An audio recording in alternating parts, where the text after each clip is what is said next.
Hello and welcome to my channel. If you're new here, if you've seen any of my previous videos, welcome back.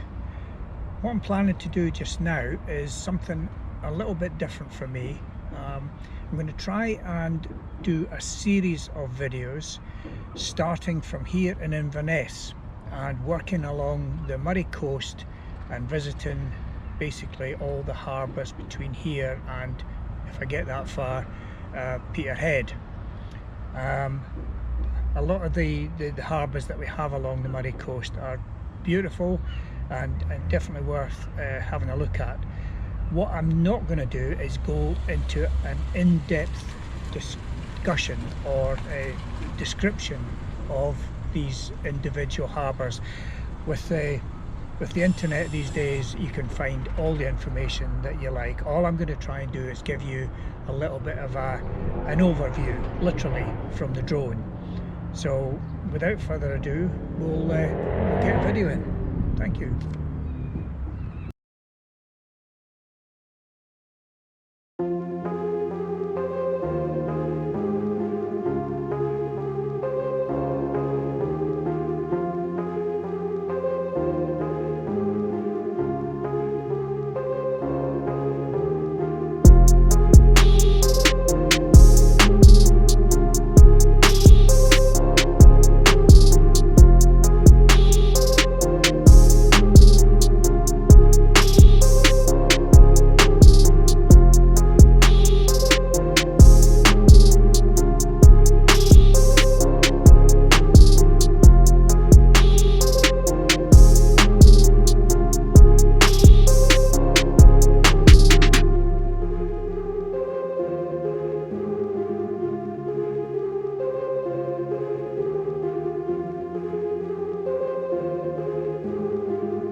Well, hello again. Here I am in Nairn on part 2 of my Moray Firth tour of the harbours, and it's a bonny day, it's calm, so I'm not going to prattle on too long. I'll just get the drone in the air and give you a little view of Nairn Harbour. Thank you.